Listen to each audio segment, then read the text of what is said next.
Bem, hoje é meu segundo bate-papo com um pré-candidato de Petrópolis. Este ano, assim, são muitos. Não temos ainda um número definido, mas temos aquelas pessoas que algumas já são conhecidas de vocês, outras não. Por isso o espaço e hoje eu recebo o advogado Ramon Melo. Tudo bem, Ramon?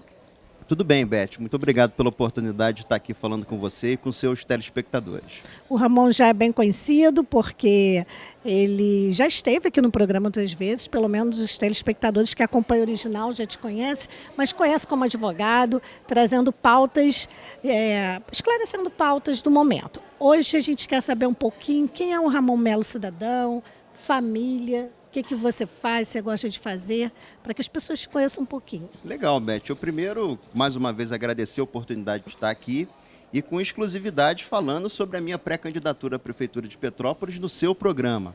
Eu, antes de mais nada, quero te pedir licença, Beth, para pedir que as pessoas que estão nos acompanhando acessem lá o meu site, ramonmelo.com.br, para você poder nos conhecer melhor, acessar nossas redes sociais e estabelecer um diálogo. Acho que esse é o momento e é o que você está propiciando, das pessoas poderem conhecer melhor os pré-candidatos, ramonmelo.com.br. Mas, Beth, eu venho de uma origem muito humilde, sou filho de um caminhoneiro, de um carreteiro aposentado, de uma secretária também aposentada, sou nascido e criado lá em Correias, no Caititu, uma areazinha hoje não mais rural, mas até uns 20 anos atrás ainda era uma área rural, né? E comecei a trabalhar ainda muito cedo, já aos meus 12 anos de idade, eu ia para a feira aqui na nossa Baixada Fluminense, em Piabetá, fazia feira lá com o primo irmão do meu avô, um alemão, né, que ainda é vivo, que é o senhor Sebastião Gorges. E de lá para cá não parei mais de trabalhar, né? Eu depois continuei fazendo algumas atividades, tive uma oportunidade no comércio, ainda antes de servir ao Exército, eu tive a minha carteira assinada, isso é coisa rara no país, né? E aqui no comércio da Rua do Imperador, depois fui estagiário na Prefeitura de Petrópolis, na Fundação de Saúde, já na Faculdade de Direito, eu trabalhava para poder custear a minha faculdade. Passei também pela indústria de Petrópolis, trabalhei lá na antiga ATA, hoje, na verdade, virou Alborg e é Alfa Laval hoje, é um grupo sueco, mas fui lá chefe da ferramentaria da indústria, até que em 2008 eu passei num concurso público, apesar de ter passado também por uma dificuldade muito grande na minha vida, eu acabei sendo demitido lá da Alborg, da indústria, e meu filho tinha nascido recentemente. Então, um período muito difícil da minha vida, fiquei desempregado, com filho pequeno, comum a todo cidadão, né? Quase todo cidadão brasileiro e petropolitano. Mas foi quando eu tinha realizado um concurso público e aí fui ser servidor da Secretaria de Educação do município de Petrópolis. Por mais que eu tenha também a minha formação no curso normal, no ensino médio, mas eu fui ser um agente de apoio, fui ser inspetor de disciplina e encarei aquela função ali como servidor público. Logo depois, né, a gente que trabalha, a gente que persiste, não desiste nunca, né? Eu tive a oportunidade, fui convidado pelo prefeito de Duque de Caxias, à época o José Camilo Zito, para comandar o setor de transporte, junto com a secretária de Educação, professora Maria de Lourdes Tavares Henrique, lá da Prefeitura de Caxias, até quando, em 2012, fui candidato a vereador e, após a eleição, perdi a eleição, naturalmente, o deputado estadual Luiz Paulo Correia da Rocha, que o petropolitano conhece bem, me convidou para ser seu assessor na Assembleia Legislativa. Há quase 10 anos atrás, ele me convidou e já me dizia o seguinte: Ramon, olha, mas é para descer e trabalhar, né? Enquanto a gente vê hoje aí essas questões de rachadinha, fantasma e tudo mais. E fui para lá, por causa da minha capacidade técnica, da minha função enquanto advogado, fui ser parecerista nas comissões de orçamento, de tributação, de comissão de Constituição e Justiça.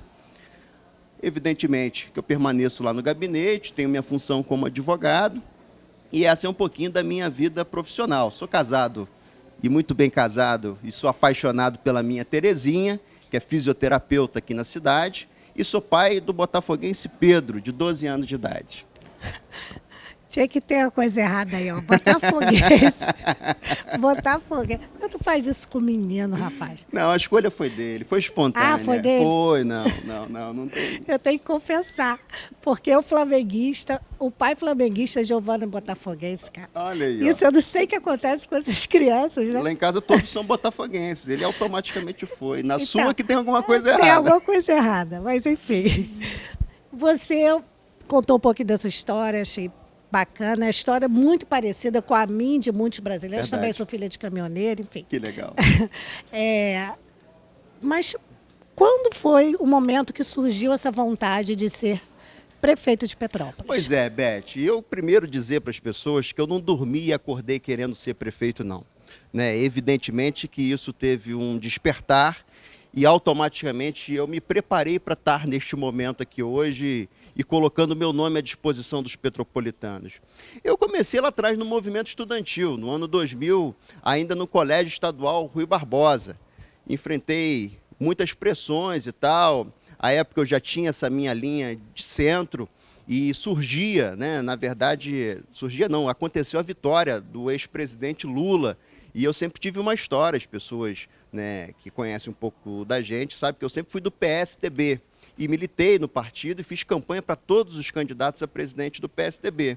E aquilo ali me aguçou bastante, né, a estar na política por entender que, de fato, a política é o meio de transformar a vida das pessoas. Eu contei um pouco aqui da minha história. Eu não tenho nenhuma série de pessoas que estiveram na política na minha família. Pelo contrário, né, foram apenas cidadãos comuns e eleitores. Mas isso despertou em mim. Até quando eu tive essa possibilidade, essa oportunidade, também de exercer uma função em Duque de Caxias, que foi um governo, de fato, transformador do prefeito Zito lá naquela região.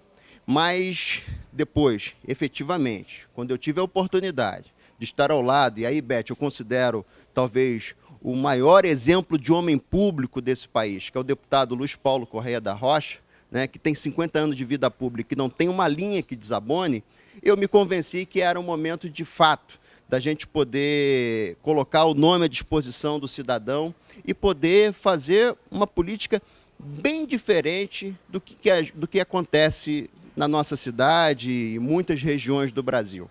Esse momento novo que a política está vivendo é um momento que, na verdade, a gente já pratica há algum tempo, inclusive no mandato do deputado Luiz Paulo. Então, eu posso dizer com propriedade, né, que a gente tem a experiência suficiente de poder assumir um cargo como de prefeito para poder, de fato, fazer a diferença. Eu dizia que eu não dormi e acordei querendo ser prefeito. Eu estou preparado para ser prefeito de Petrópolis. E estar preparado é exatamente entender das nossas questões fundamentais da cidade. É entender fundamentalmente de gente. É saber, e como eu sei, porque eu venho de uma origem muito humilde, e hoje eu sou classe média pobre, não tenho nenhum problema de falar isso, é de entender dos problemas que afligem o petropolitano. Eu ando no transporte público da nossa cidade, eu não tenho problema nenhum em falar isso. E não ando de hoje, não, para querer ser candidato. Ando desde quando sou pequeno, que pegava o ônibus no Caetitu para ir para o Colégio Padre Correia em Correias. Depois vim estudar no Liceu, no Rui Barbosa. Eu sou usuário do sistema público de saúde dessa cidade. Eu, muitas das vezes, fui de madrugada, Beth, pegar número para minha mãe no angiologista lá no Hospital Alcides Carneiro. Tive a oportunidade, inclusive, de estagiar no Alcides Carneiro na implantação desse 0800, que é a marcação pelo telefone. Conheço muito bem a realidade da saúde pública do nosso município. Disse aqui, enfrentei, como muitos petropolitanos, a questão do desemprego. Fui desempregado nessa cidade. O que a gente vê hoje da falta de oportunidade não está no gibi. E tenho profundamente o conhecimento técnico de como gerir, de como ser um líder, de como ter autoridade moral, que muitas das vezes faltam em alguns prefeitos, em alguns governadores. Né? Prefeito tem que ter autoridade moral, tem que ter credibilidade, tem que ter o conhecimento suficiente de liderar uma grande equipe, de poder nomear gente boa e, ao mesmo tempo, poder exonerá-las quando não cumprirem o seu papel. Eu quero dizer para você, e agradeço mais uma vez a tua oportunidade, Beth, que não é um sonho qualquer querer ser prefeito de Petrópolis, muito pelo contrário, é um grande desafio. Todos nós sabemos das dificuldades que passa a nossa cidade, né? Acho também que o próximo prefeito, e a gente quer estar, né, exatamente ocupando essa função, não pode ficar na nota só, dizendo que recebe uma prefeitura quebrada ou que a gente tem uma herança maldita. Muito pelo contrário, eu sei exatamente do desequilíbrio financeiro, que é o nosso orçamento, o desequilíbrio entre receita e despesa. Sei exatamente da burocracia que é a máquina pública na nossa cidade. Ontem mesmo fui lá protocolar um documento, uma coisa mais arcaica possível, um monte de papel. Não entramos ainda na era da tecnologia, da desburocratização, para as coisas serem feitas pela internet.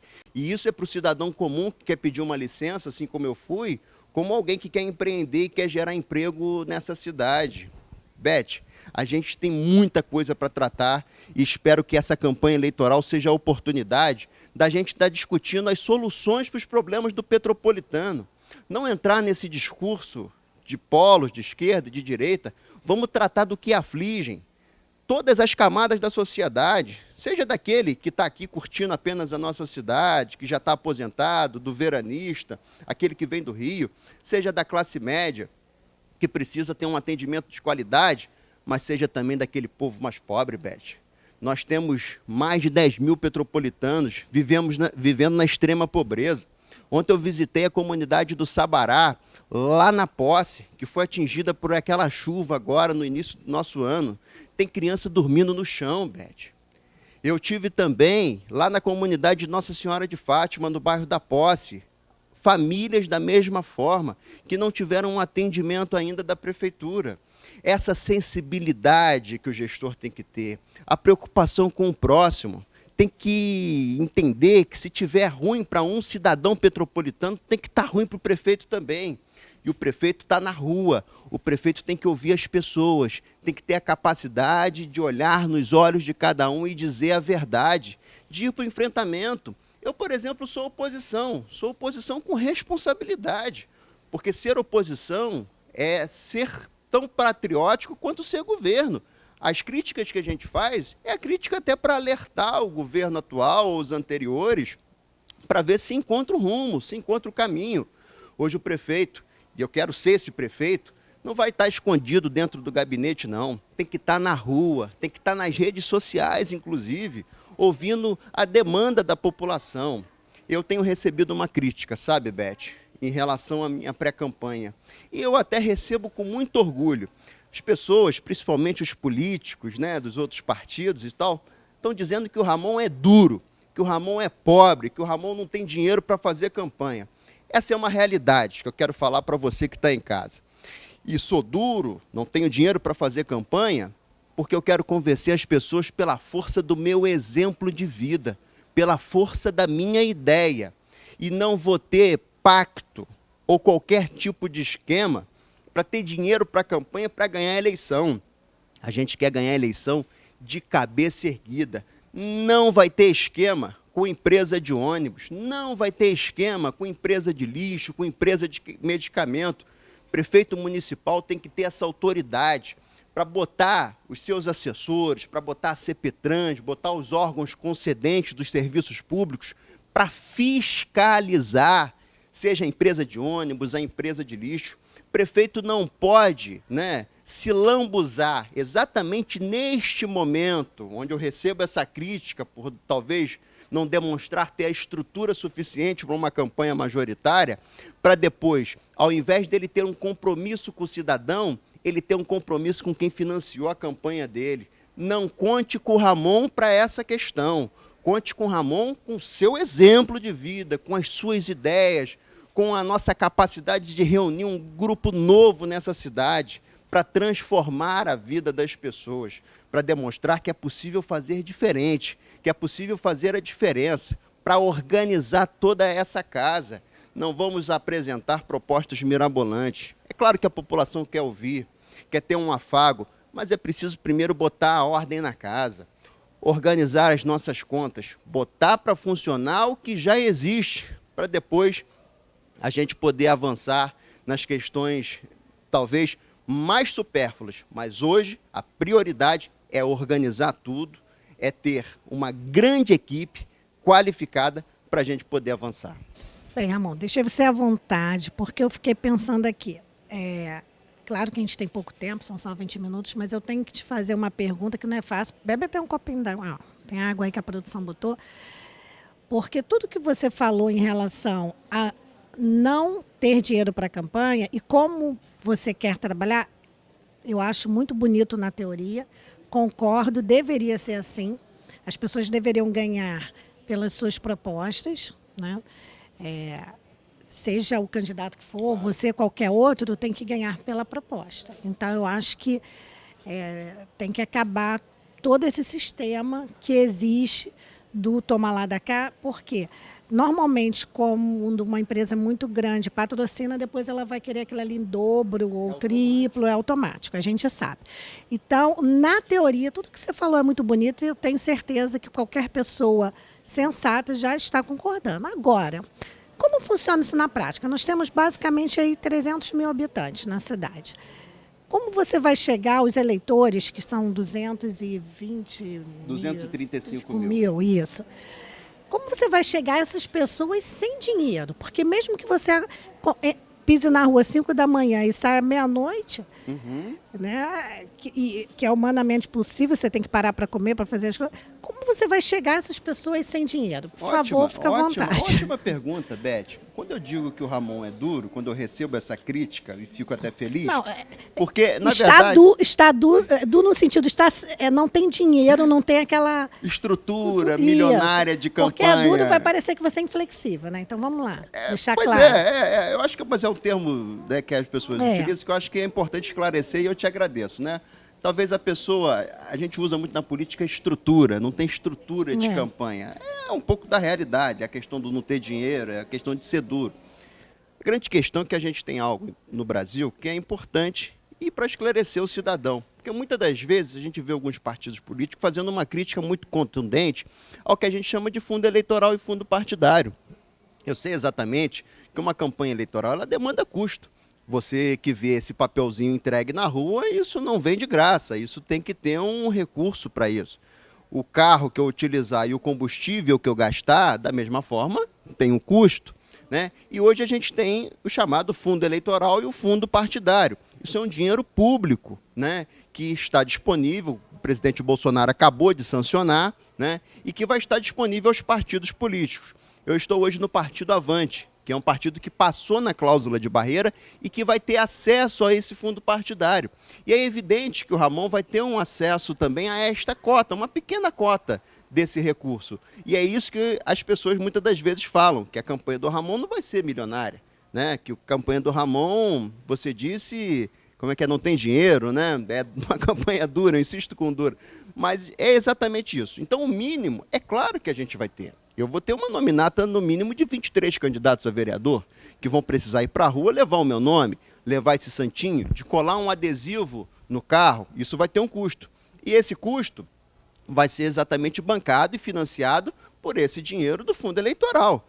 Por isso que ele tem e existe como candidatos exatamente como o Ramon, que não tem uma estrutura de financiamento próprio, que não compactua com Caixa 2, que não tem parceria com empresas que depois vão querer assumir o governo. O fundo eleitoral é exatamente para o financiamento de campanhas como a do Ramon.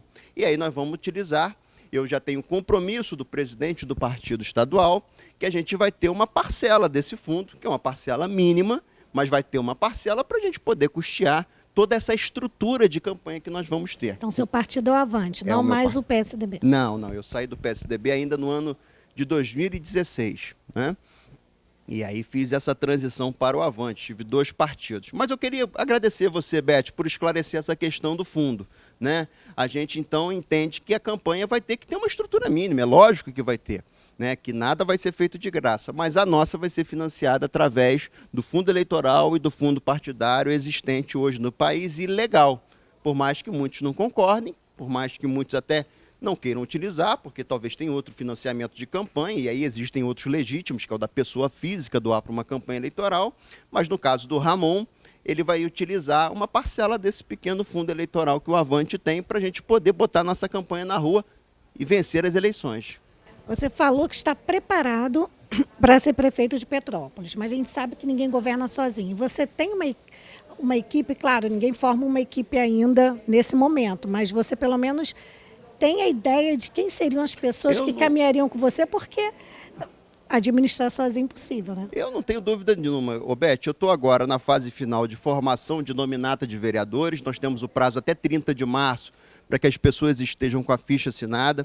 Um segundo momento vai ser uma grande discussão sobre o plano de gestão. E aí nós vamos conversar com diversos atores, não só da nossa cidade, mas do Estado e também da União, que podem contribuir muito na formulação de políticas públicas. E, evidentemente, que desse grande grupo que está surgindo através do nosso nome, a gente vai ter destaque, né, de gente que vai poder, de fato, assumir, ao mesmo tempo, com capacidade técnica, mas eu repito, com sensibilidade política, as áreas da administração, ou seja, que tenham sensibilidade, que entendam que o poder público ele não tem que ter lucro. O lucro da gestão é as pessoas estarem bem, é o petropolitano estar vivendo com qualidade, não é lucro financeiro. E é isso que a gente vai verificar e vamos ter os nomes apropriados, melhores nomes para poder ocupar as diversas pastas da nossa cidade. E a produção avisou que o tempo acabou, foi muito rápido, eu de verdade eu não senti, seja no aviso, estava aqui. Amor, muito obrigada, eu acho que esclareceu bastante, a gente sabe que está apenas começando, vai ter outra oportunidade para você voltar aqui quando de fato for candidato, vamos remarcar. E é isso, porque o petropolitano precisa conhecer essas pessoas que querem essa vaga. Muito obrigado, muito obrigado. Agradeço a oportunidade, um grande abraço para todos vocês. E o programa original desta terça-feira termina aqui. Obrigada pela audiência e pelo carinho. A gente se vê amanhã, se Deus quiser, e Ele há de querer. Até lá.